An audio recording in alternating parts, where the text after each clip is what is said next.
Chapitre 13. Charlie soupira encore une fois puis se leva. Il était temps de faire face aux conséquences. Il y avait tant de personnes dans son orbite, tant de gens qui dépendaient de lui et du temple. La décision prise par la voix allait perturber toute leur vie, sans doute pendant de longues années. Il était clair pour Charlie que la voix ne faisait pas ça pour un coup de publicité bon marché. Il avait senti dans ses os, alors que l'annonce était faite, la force de résolution qui allait derrière celle-ci. La voix comptait gagner. Non, c'était plus que ça. La voix savait qu'elle allait gagner. Charlie arrivait un peu tard dans la course des primaires. Donc l'équipe qui serait amenée à l'entourer devrait mettre les bouchées doubles. Tout ce qu'il espérait, c'était que la voix ne compte pas utiliser les élections de novembre 2000 comme un simple galop d'essai. Sinon, ce n'est pas 10 ans de sa vie qu'il allait perdre, mais au moins 14. Perdu dans ses considérations, il eut presque un bond d'1 mètre quand, dans le salon VIP, tous lui crièrent d'une seule voix « Félicitations !» Ils avaient même une bannière, un rien générique certes, mais tout de même. Son staff était particulièrement réactif. Olivia et Hunter s'avancèrent pour lui offrir sa première coupe de champagne de la réception, histoire qu'il ait de quoi proposer le toast de rigueur. Son verre bien haut, il laissa la voix dire ce qu'elle avait à dire, puis retourna son attention vers sa famille.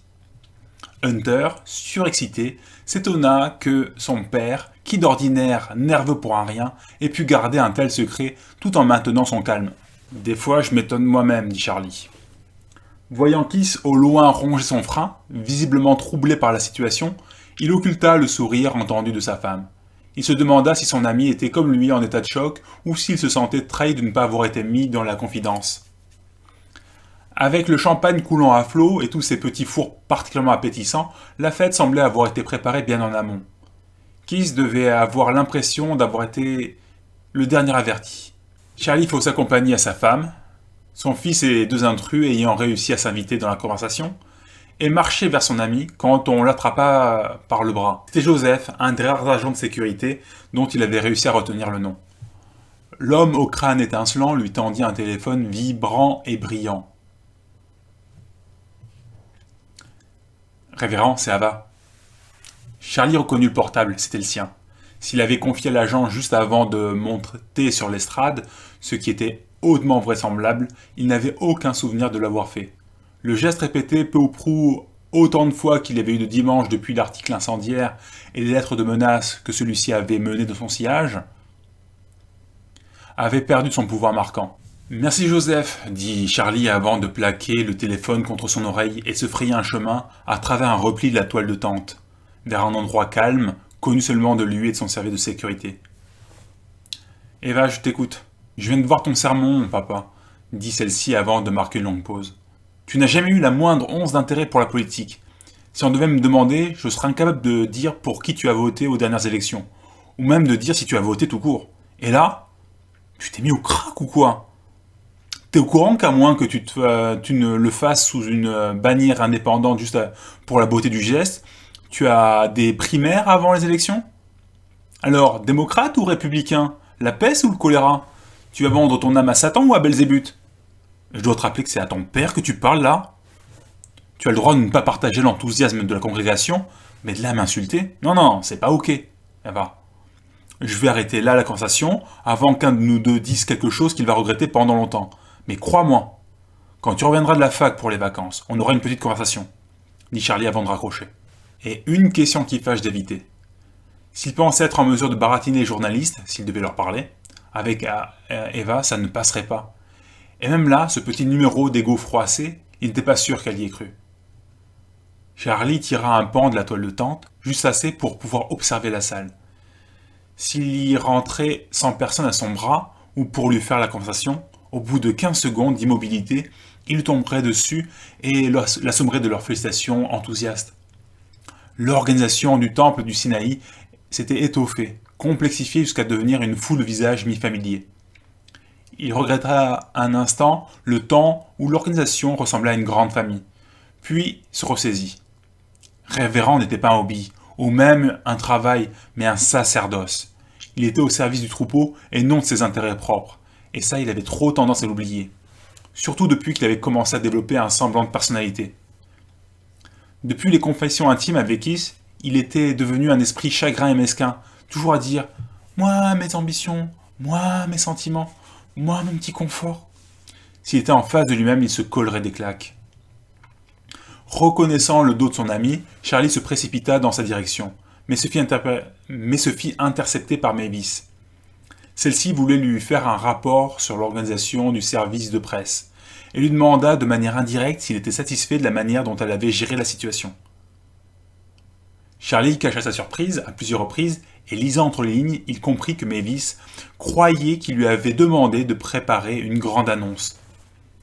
Ça n'avait pas été fait par courrier électronique ou au travers d'un intermédiaire. Il lui avait donné les instructions de vive voix.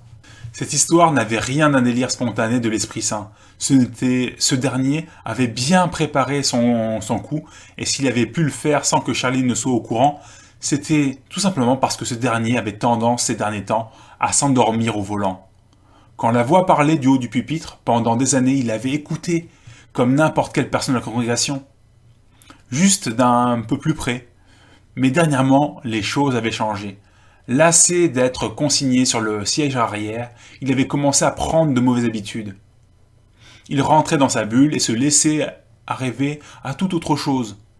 Mais là, ce qui s'était passé avec Mavis était pire encore. La conversation qu'il avait de toute évidence zappée n'avait pas eu lieu au pupitre. La voix s'infiltrait et ses mauvaises habitudes à lui faisaient tache d'huile. Il félicita l'éditrice en chef de son journal et, ne sachant que rajouter, lui demanda ce qu'elle pensait d'un rôle de porte-parole de la Maison-Blanche. Elle sembla surprise, voire même suspicieuse pendant un moment. Merci, mais non merci. Les questions, elle aimait les poser. Y répondre était un job complètement différent. Sa loyauté ne serait plus au service de la vérité, mais de la légende proposée par l'administration au pouvoir.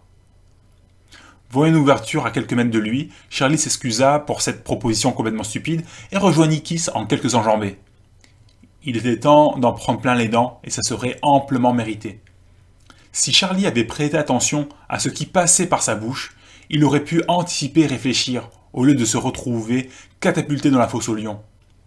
Kiss l'a accueilli d'un « Ça va ?» ?»« Bien sûr, comment est-ce que ça pourrait ne pas aller ?» s'entendit dire Charlie en levant une coupe de champagne sortie de nulle part. « Vraiment ?» demanda Kiss avant de soupirer. « Je ne demande pas au candidat, mais à l'être humain. »« Pas je... Tu as pas vu venir. »« De quoi tu parles ?»« Du petit coup fourré de la voix. Ne fais pas à cette tête-là, je commence à te connaître. » Et comme Charlie baissait les yeux vaincu, il rajouta « Mais je me fais des soucis pour toi. » L'expression de son ami se figea, mais Kiss ne le remarqua pas. « J'ai un mauvais pressentiment. » « Comment ça ? » ?»« Je ne sais pas exactement, je ne vais pas commencer à jouer au prophète, mais j'ai l'impression que ça va mal se terminer pour toi, cette affaire. »« Et pourquoi ça se terminerait mal, si c'est elle qui m'a choisi ? Tu connais la Bible mieux que moi, alors je ne veux pas t'insulter en te faisant la leçon. Je crois qu'il faut absolument que tu te dédises, que tu prennes la fuite, ou quelque chose de cet ordre. »« Ok, alors, tu fais diversion, et je cours m'acheter un par-dessus, une fausse moustache, et je vais disparaître dans la nature. »« Ça n'a rien d'une plaisanterie, » dit Kiss, sans doute un peu trop fort. Il y eut comme un creux dans le bruit ambiant, et pas mal de perdus braquaient vaguement dans sa direction. Après une pause bien marquée, il reprit en murmurant, de manière appuyée. « Je suis sérieux, Charlie. Je ne te parle pas d'un mauvais. Tu ne serais pas en train d'en rajouter. C'est clair que ça ne va pas être tous les jours une partie de plaisir, mais tout de même... Tu voudrais que je fasse quoi ? Mon meilleur pote vient d'être envoyé dans la jungle avec pour seule arme un vieux cure-dent. Mec, ça va être compliqué, long et compliqué. Je vais y laisser des plumes, mais je ne vais pas pouvoir m'en sortir si en plus je dois gérer les angoisses des autres. Et toute cette négativité, non, je ne vais pas pouvoir supporter ça. Ok, désolé, je voulais pas te stresser. C'est juste histoire que ce soit dit Kiss avant de déglutir. Oui, c'était histoire de mettre les choses à plat avant d'aller de l'avant.